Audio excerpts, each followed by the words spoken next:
Greetings from Wall, South Dakota, that is. I'm on my way back from Bellingham, Washington, back to Media, Pennsylvania, so I can train with my dance partner Ashley in New Jersey. Anyway, I just woke up in my car and it's 1 degree Fahrenheit, but don't worry, I stayed warm. I've gotten pretty good at this.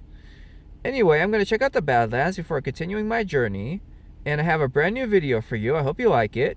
But first, I'd like to thank an anonymous supporter for supporting our skating.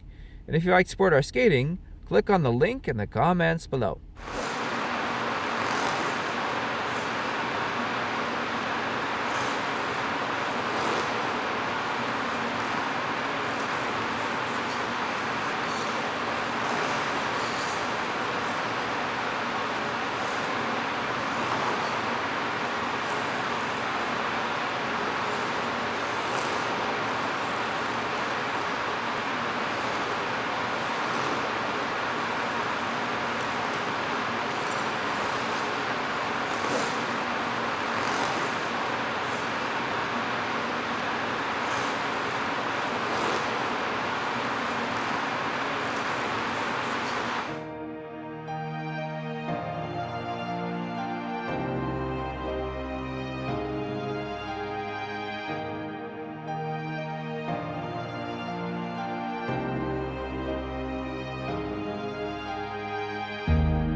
Hi everyone, and welcome to today's episode.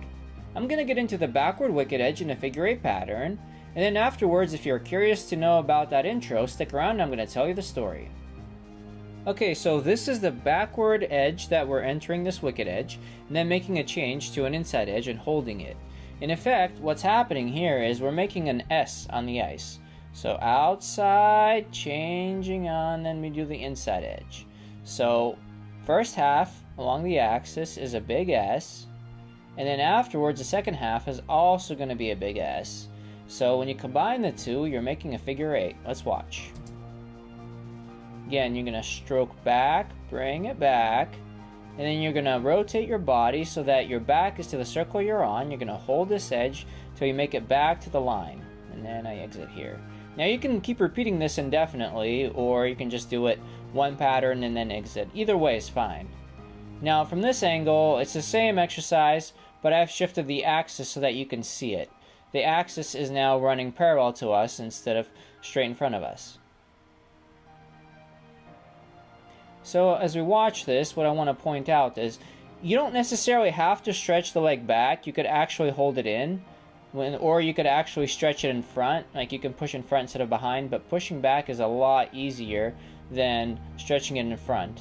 And it gives you that stretch which enables you to do this. Now the next thing I want to point out is, let me just finish here. Alright, so do not cut this part short. What people sometimes tend to do is they try to stretch it out that way because they want to change edge. You have to make a strong change, because if you go flat on the change, then what's going to happen is you're not going to be able to have an effective edge. It might seem counterintuitive, but in order to be able to make a strong change, you actually have to really push your edge around. So you're going to retrogress and then change, and that enables you to change that retrogression, provided you do the proper twist and timing and everything's together and you maintain your axis and you're skating on edges. So there's a lot involved, I know. Alright, let's watch. So I finish it and then I change. Notice how the ankle changed. Here we go again. I'm going to stretch back. Now in this position, more or less square hips and shoulders. I'm rotating a little bit, but I mean, you don't have to keep the square. This rotation is just fine. Let's just watch this. We're going to open up. Now my back is somewhat to the circle I'm on. What I'm doing is I'm opening up myself to help me get that edge around. Let's watch. And then once I made that change, I cross twist, if you notice that. As I pulled this foot in, I twisted my body, enabling me to flip to that inside edge. There we go. Now, this position here, you can do it with your arms down. It's not about your arms, it's about the twist that you do with your upper body, the cross check.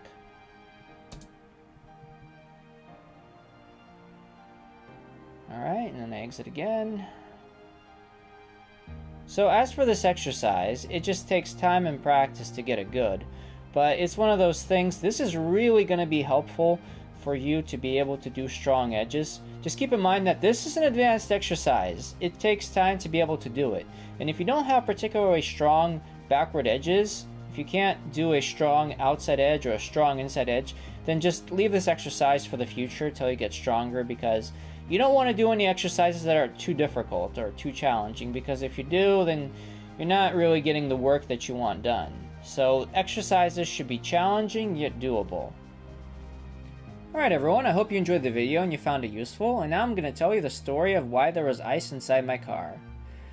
What happened was, whenever pressed, or whenever I need more money for training, and if it's a choice between living in an apartment or living at home, or having that extra money for training, I tend to take the option of taking that money and putting it into training.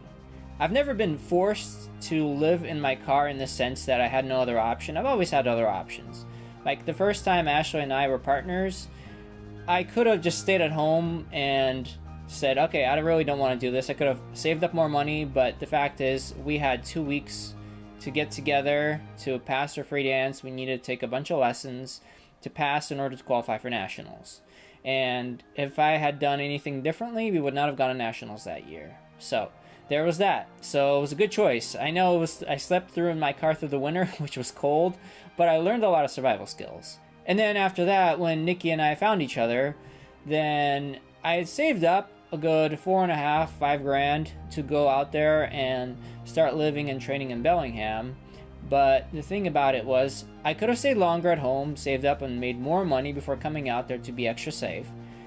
But then we would not have had that extra time. Not that there's ever any extra time, but we would have had even less time than we had to get ready for competition, which we needed that time, and we needed the lessons, and we needed to compete. So it came down to going out there and as quick as possible, and then just getting right down to it, hitting the ground running, training. I traveled to Canada and back about 200 times when Nikki and I trained together. Every day I would wake up, go to Canada, come back. I'd wake up at like 4:30, then go train, come back, and then afterwards go work, coach, stuff like that. So it was quite an intense schedule, and the thing is, it wasn't so much intense physically. Yes, it was physically intense, but financially it was a big strain, because whenever you move to a new place, you have to get established and you have to go right away.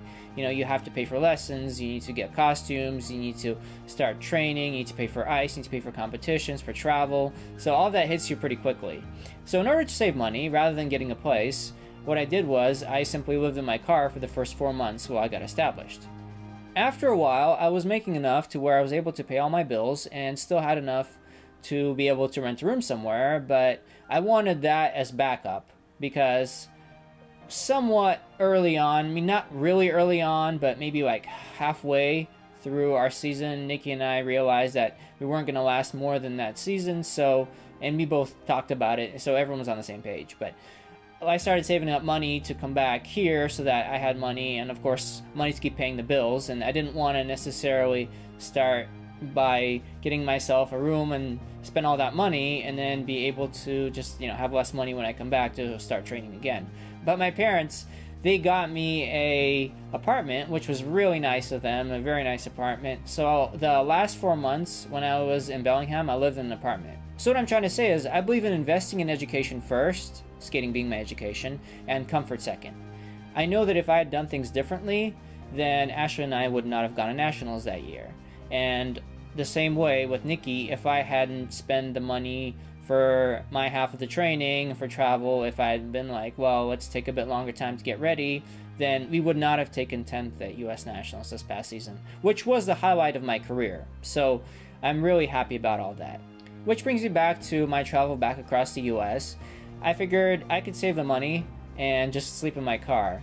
And by this point, I was pretty good about survival skills in terms of how to sleep in your car and how to keep yourself warm. So it was a lot warmer here, even though it was a lot colder on this trip back than when I slept in my car through the winter when I was training with Ashley. So what happened there was the condensation from your breath actually freezes onto the windshield on the inside. So yeah, you have to scrape that off. That's why if you ever see someone in their car with the windows rolled up and it's cold on the outside and from your breath, your car will condensate on the inside, and if it's a really cold night, then it will freeze on the inside. Really interesting stuff. Anyway, I hope you found that very interesting and just another facet of my life as a skater.